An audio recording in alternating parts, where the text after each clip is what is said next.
All right, here is hopefully the last video you have to watch all year. Part 2 of the Chapter 10 closure here, starting with problem 10-187. And so we have 8 friends. They're going to the movies to celebrate their win in academic facts competition. They want to sit in a row with a student on each aisle. Assume that the row is 8 seats. Which are 8 seats wide, which include 2 aisle seats. So actually this picture does a good job representing it. We have an aisle seat here on the left, an aisle seat here on the right, and you have your 8 students. So it says, if Kristen wants to sit in an aisle seat, how many ways can they all sit in a row? Well, we got to think here now, is this a permutation problem or is this a combination problem? And since the order is going to matter, there can't be repetition because there isn't a repetition, there isn't a clone of any of these people, so there is no repetition. So we got to think, does order matter? And in this case, order does matter because we want to talk about people sitting in a certain way that Kristen gets to sit in an aisle seat. And so really this is a permutation problem, and we're going to set it up like this. And so A, we have 8 decisions to be made. All right, because we have 8 seats and we got to fill them out the right way. So you have decision for the first seat, the second seat, the third seat, the fourth seat, the fifth seat, sixth, seventh, and eighth. All right, we have those 8 decisions being made. And the way I'm kind of seeing this as kind of like the row that they're going to be sitting in. This is going to be one of the aisle seats. These are going to be the seats in the middle, and this 8th one is going to be one of the aisle seats. And so what I'm going to do the first time around is I'm going to say that Kristen, right, is the name? Yeah, Kristen's going to sit in the first row, or she's going to get an aisle seat right here. All right, and that means we have then, if one of the 8 people, Kristen is getting this seat right here on the aisle, that means we have 7 choices for that seat, 6 choices for this seat, 5, 4, 3, 2, 1 choices, because we took Kristen out of it because we gave her an aisle seat. That's not the only way we could set this up though. And so we have this permutation, which would be multiplying down our decision chart, which if you look at this is the same thing as 7 factorial. So we have this 7 factorial from this setup, but that's not the only way we could do it. We could also say we have first decision, second decision, or I mean, you could also think of this as the seats or the rows in the theater, or the seats in a row of a theater. You have third, fourth, fifth, sixth, seventh, and eighth. Now, that first spot right there is not the only aisle seats. We have to take into account the possibility that Kristen chooses to sit on this aisle. And so Kristen's sitting in that 8th spot now, which is still an aisle seat. And we'll see how the permutation works now. So that means if Kristen's sitting on that aisle, that end of the aisle in the 8th spot, that means there's 7 choices here for the first seat, 6 for the second, 5 for the third, 4, 3, 2, 1. Another decision chart. Similar to the last one, but different because Kristen's in a different aisle. She's on this side now. All right. Now you might notice though that this again is 7 factorial, 7, 6, 5, 4, 3, 2, 1. And so if we're talking about all the different ways, we could have Kristen sit, or we could arrange this so that Kristen can sit at the aisle. What we have is 2 7 factorials, or a way to write that would be 2 times 7 factorial, and that would be our answer for part A. 2 times 7 factorial, because there's 2 different ways we could arrange this so that Kristen is sitting on the end. All right. I forgot to say when I started this, we are not going to do part C. And so we did part A, we'll do part B, and then we're going to move on. The next one is if they sit randomly. If they sit down randomly, what is the probability that they end up with 5 boys on the left and 3 girls on the right? And if you kind of look at the picture, it helps me see it. Out of the 8 total people, there are 5 boys and 3 girls. And so we're going to look at what is, and again, it's a permutation problem because again, now the order matters again. The order matters in which they're sitting. And so for part B here, we're going to do a very similar thing. We're going to first look at, because we're doing a probability problem, we're going to first look at all the different ways that you could have 5 boys on the left, 3 girls on the right, and then we're going to put that number over the total number of possibilities. And so what we're going to do is we're going to make our decision chart with first, second, third, fourth, 5th, 6th, 7th, and 8th. Now, if we're talking about all the boys sitting in a row, all right, in maybe these first 5 seats here, in that first seat, there's five choices because there's 5 different boys that could sit there. In the second seat, there is 4 choices because now there's 4 boys that could sit there, saying a boy, sat down in the first one. Now you have 3 boys that could sit there, 2 and 1. So all the possible situations for the boys are accounted for right there because you have 5 boys, then 4 boys, then 3, then 2, then 1. And for the girls, you would now look at, you'd have 3 girls at having a chance to sit in that 6th spot. And then if a girl sat in that 6th spot, then you have 2 chances for the 7th and then just 1 chance for the 8th. So really what we're getting here is 5 factorial from the boys on the left and 3 factorial from the girls on the right. And so if we're talking about all the different ways that that this situation could happen, that we could get the 5 boys on the left, 3 girls on the right, all the different ways that could happen is 5 times 4 times 3 times 2 times 1 times 3 times 2 times 1.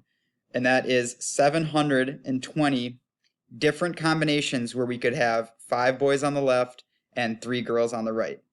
All right. But because this is a probability problem, we want to take the number, we want to say 720 is the number of different ways that this could happen where we get 5 boys on the left, 3 girls on the right, but we have to put that over the total number of possibilities. And to get the total number of possibilities, we have to do another decision chart. A little bit easier of one. We have first decision, second, still the 8 decisions being made, but we don't have to really, we don't have anything too fancy like we did in the first part. This is 5th, 6th, 7th, and 8th. If the order, not that the order doesn't matter, but if it doesn't matter that boys need to be separated from girls, and it doesn't matter if somebody's sitting on the aisle or not, we're going to have 8 choices for the first seat, then 7, then 6, then 5, then 4, then 3, then 2, then 1. And we'll have, that's going to be our permutation for all the possible outcomes.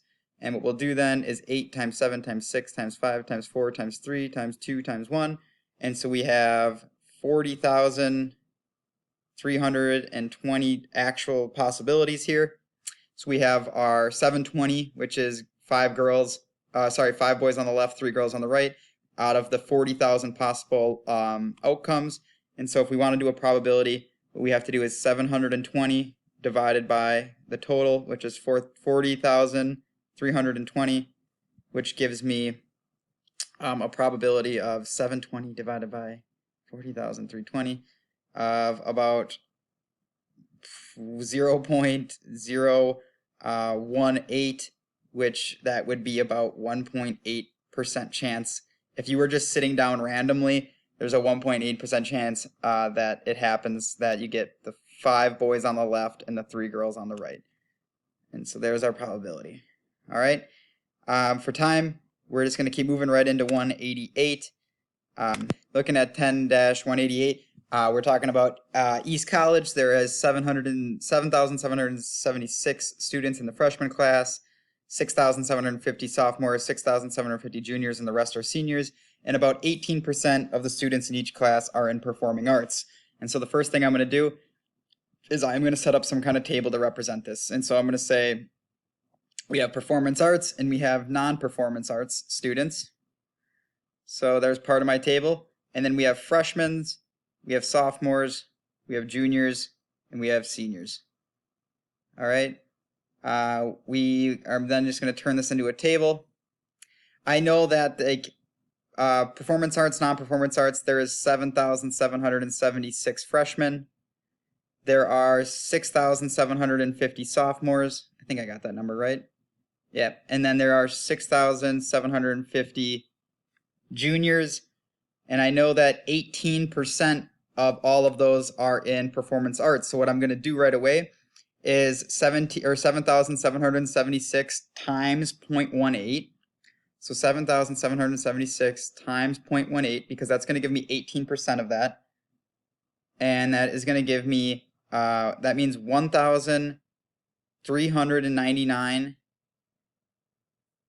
1,399 students are in performance arts that are freshmen, because that number right here is 18% of your total. And it says it's 18% no matter if it's freshmen, sophomores, and juniors. And so we're going to do the sophomores next. So 6,750 times 0.18 from 18%. That gives me 1,215. And then juniors is the same, so it's 1,215. All right, and just that's kind of the beginning of my table right now, but then let's get into part A here. If there are 27,000 undergrads at the school, what is the probability of being a senior in performing arts? All right, and so what I need to figure out is really what goes in this box right here. And what I'll do then is I first need to figure out how many seniors are there, because I know all these other ones. And so what I'm going to do is 27,000, and I'm going to subtract away all the other ones. And so it's 27,000 minus 7,776 minus 6,750 minus another 6,750. And that's going to tell me how many seniors I have. And so if I calculate this out, 776 minus 6,750. I get that there is 5,724 seniors. So there is 5,724 seniors. And then I got to find 18% of that number. So I'm going to take that number, multiply it by 0.18.